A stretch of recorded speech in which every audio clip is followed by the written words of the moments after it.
One of the most powerful candlestick pattern in price action is marubozu, जो कि बहुत ज्यादा पॉपुलर तो नहीं बट बहुत ज्यादा इफेक्टिव है। तो सबसे पहले इसकी फॉर्मेशन पे आते हैं। मारूबोजू एक सिंगल कैंडलस्टिक पैटर्न होती है, मतलब एंट्री, टारगेट और स्टॉप लॉस सब एक ही कैंडल की हेल्प से डिसाइड होता है। जो ट्रेड्स सिंगल कैंडल पैटर्न पे लिए जाते हैं वो एक्सट्रीमली प्रॉफिटेबल होते हैं अगर उन्हें सही से आइडेंटिफाई करके एग्जीक्यूट करें। मारूबोजू का मतलब होता है बार्ड जापानीज में, और ये दो टाइप की होती है, bearish marubozu and bullish marubozu. लेकिन इसको कंटिन्यू करने से पहले कैंडल स्टिक के ये 3 रूल नोट डाउन कर लो जो लगभग हर जगह अप्लाई होते हैं और प्रो ट्रेडर्स इनको हमेशा यूज करते हैं। First is buy strength and sell weakness. Strength को हम ग्रीन कैंडल से रिप्रेजेंट करते हैं और वीकनेस को रेड कैंडल से। तो जब भी आप बाय करो तो मेक श्योर कि वो ग्रीन कैंडल हो और सेल करो तो वो रेड कैंडल हो। Second, be flexible with patterns, quantify and verify. जैसे टेक्स्ट बुक की डेफिनेशन पैटर्न्स के लिए कुछ सर्टेन क्राइटेरिया बताती है, तो उसमें छोटे मोटे वेरिएशन हो सकते हैं अकॉर्डिंग टू मार्केट कंडीशन। इसलिए हमको थोड़ा फ्लेक्सिबल होना चाहिए पैटर्न को आइडेंटिफाई करके ट्रेड करने में, लेकिन लिमिट में। पता लगा आप इनगल्फिंग कैंडल को डोजी बता रहे हो। And third is look for prior trend. ये बहुत बेसिक पॉइंट है पर लोगों को आदत होती है बेसिक पॉइंट छोड़कर कॉम्प्लिकेटेड चीजें करने की, इसलिए वो इस पे इतने ध्यान नहीं देते। सिंपल है, जैसे अगर आप एक बुलिश पैटर्न देख रहे हो तो प्रीवियस ट्रेंड बियरिश होना चाहिए। सिमिलरली अगर बियरिश पैटर्न देख रहे हो तो पिछला ट्रेंड बुलिश होना चाहिए। अब ये तीनों रूल्स को रट लेना एकदम दिमाग में, क्योंकि ये लगभग सब जगह एप्लीकेबल होते हैं, जो कि जनरली लोग ध्यान नहीं देते लेकिन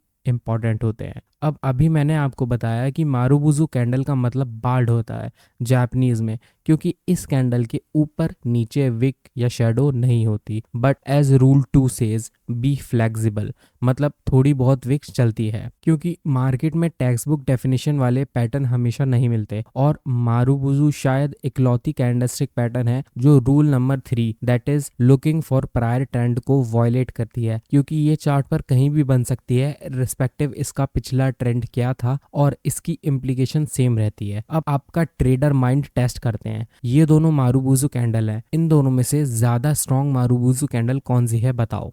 अगर आपका आंसर सेकंड है, क्योंकि इस पैटर्न में कोई विक नहीं है तो ये ज्यादा स्ट्रॉन्ग है, तो आपका जवाब गलत है। आपका लॉजिक सही है लेकिन सेकंड कैंडल की लेंथ ज्यादा है, जो ये शोकेस कर रही है कि वहां पर बाइंग ज्यादा इंटेंसली हुई है। इसलिए इस चीज पे भी अटेंशन देना होता है कि कैंडल की लेंथ कितनी है, क्योंकि वो बाइंग प्रेशर को बताता है। ये छोटी छोटी चीजों से आप चार्ट को प्रोफेशनली रीड करना सीख जाओगे, तो इनको नोट करते रहना। अब हमें पता है मारूबुजू 2 टाइप की होती है, बुलिश एंड बियरिश। तो बुलिश मारूबुजू पर आते हैं। जब भी कैंडल का open is equal to low and high is equal to close हो तो वो एक बुलिश मारूबुजू कैंडल होती है। अब ये इंडिकेट क्या करती है, देखो ये बताता है कि मार्केट में इतना बाइंग इंटरेस्ट है कि पार्टिसिपेंट्स हर प्राइस पॉइंट पे बाई करना चाहते हैं उस टाइम, इररिस्पेक्टिव ऑफ उसका प्रायर ट्रेंड क्या था, और मार्केट में सेंटिमेंट बुलिश हो चुका है। एक्सपेक्टेशन ये रहती है कि ये जो बुलिश मोमेंटम है ये नेक्स्ट फ्यू कैंडल्स तक कंटिन्यू रहेगा, इसलिए ट्रेडर्स को यहाँ बाइंग अपॉर्चुनिटीज देखनी चाहिए with occurrence of bullish marubozu. लेकिन एंट्री कहाँ लें, तो देखो एंट्री इसमें नियर टू हाई और क्लोजिंग प्राइस के पास होती है। एंट्री के इसमें 2 मेथड होते हैं, early entry and safe entry. Early entry में आप कैंडल के खत्म होने पर ही ट्रेड एग्जीक्यूट कर देते हो। जैसे अगर डेली कैंडल है तो मार्केट क्लोज होगा 330 पर, तो आप 320 पर करंट मार्केट प्राइस पर ऑर्डर प्लेस कर दोगे। और सेफ ट्रेडर मतलब आप नेक्स्ट डे पैटर्न बनने के बाद अपना ट्रेड एग्जीक्यूट करोगे। अब इन दोनों के कुछ एडवांटेजेस और डिसएडवांटेजेस होते हैं, तो ये रहे वो एडवांटेजेस और डिसएडवांटेजेस, पढ़ लेना। और एसएल की बात करें तो एसएल मारूबुजू कैंडल के लो पर रहता है। अब इसका एक एग्जांपल देख लेते हैं इंट्राडे में बैंक निफ्टी में। देखो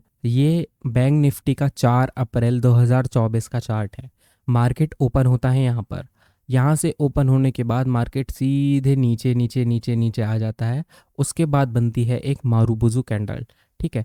तो अकॉर्डिंगली इसके हाई के ऊपर हम बाय करेंगे, लो के नीचे हमारा एसएल प्लेसमेंट हो जाएगा। तो ये जो फर्स्ट मारूबुजू कैंडल बनी है इसमें हमारा लॉस हो गया, ठीक है। फिर थोड़ी देर बाद मार्केट साइडवेज रहा, उसके बाद एक और मारूबुजू कैंडल बनती है। हम सिमिलरली हाई के ऊपर बाय करेंगे, लो के नीचे एसएल लगा देंगे and just look at the profit.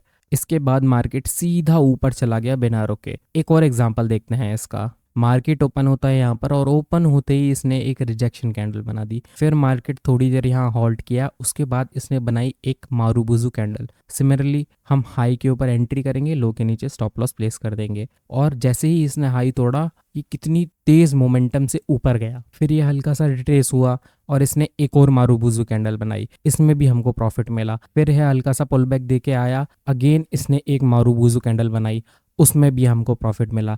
तो आप देख रहे हो किस तरीके से ये कैंडल बनती है और बैक टू बैक आपको प्रॉफिट्स मिलते हैं। लेकिन ये हमेशा याद रखना, कोई भी कैंडल से आपको 100% एक्यूरेसी नहीं मिलने वाली। लॉस हर किसी में होते हैं, बट इसकी एक्यूरेसी लगभग 60 to 80% रहती है with a good risk reward ratio. और इसके कुछ रूल्स भी होते हैं जो मैं आपको आगे इसी वीडियो में बताऊंगा। प्लस मैं आपको एक एडवांस पॉइंट भी बताऊंगा जहां मारूबुजू बहुत अच्छा काम करती है। लेकिन पहले बियरिश मारूबुजू कैंडल को भी देख लेते हैं। ये एक्सट्रीम बियरनेस शो करती है, जिसमें open is equal to high and low is equal to close होता है। इसको भी हम सिमिलरली ट्रीट करते हैं। इसका भी प्रायर ट्रेंड मैटर नहीं करता और सेंटीमेंट बियरिश हो चुका होता है, और एक्सपेक्टेशन रहती है कि नेक्स्ट कुछ कैंडल तक फॉलो अप आ सकता है। इसको ट्रेड करने का भी सेम ही अप्रोच है। डायरेक्ट इसके एग्जाम्पल पे आते हैं, बट ये चीजें हमेशा याद रखना कि एक बार ट्रेड लेने के बाद या तो टारगेट हिट होगा या स्टॉप लॉस। नियम बना लो, इसको बीच में नहीं निकालना है चाहे कुछ हो जाए।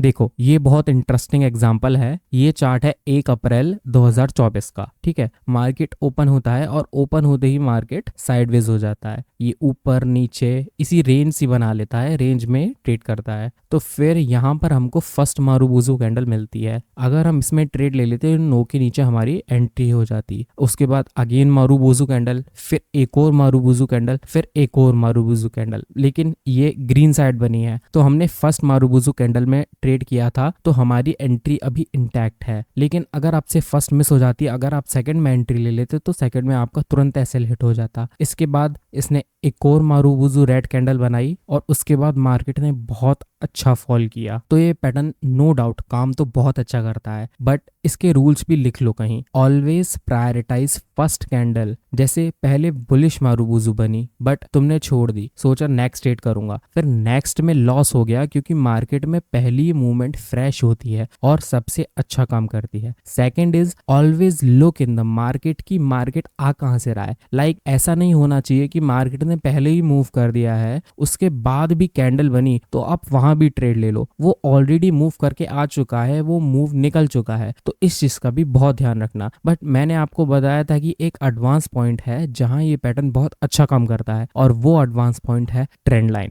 जब भी आप नॉर्मल ब्रेकआउट पर काम करते हो तो उसकी प्रोबेबिलिटी इतनी अच्छी नहीं रहती, बट जब ट्रेंड लाइन ब्रेकआउट पर मारूबुजू कैंडल बनती है तो वो बहुत अच्छा काम करती है। जैसे आप इस एग्जांपल में देख सकते हो, ये चार्ट 28 मार्च 2024 का निफ्टी का चार्ट है। अगर आप इसको स्टार्टिंग से देखो तो इधर एक ट्रेंड लाइन बनती हुई आ रही है। इसने ट्रेंड लाइन पे ब्रेकडाउन दिया और उधर ही ब्रेकडाउन देने के साथ मारूबुजू कैंडल बनाई, और विद इन 2-3 कैंडल में इसने आपको 1:3, 1:4 से भी ज्यादा का प्रॉफिट दे दिया। तो ये वो कुछ एरियाज हैं जहां बहुत अच्छा काम करती है। अब यहाँ 2 टाइप के लोग होंगे, बट आई वांट कि आप सेकंड टाइप के बनो। पहले वो 95% लोग हैं जो डायरेक्ट इसको चार्ट पे अप्लाई करेंगे, और दूसरे वो जो पहले टेस्ट करेंगे फिर एनालाइज करके अप्लाई करेंगे। याद रखना, भले ही वॉरेन बफेट भी आपको कुछ बताए तो उसको भी पहले टेस्ट करना है। ये चीज आपको सामने वाले से भी बेटर बनाती है और आपको टॉप 1% क्लब में ले जाती है। Till then learn.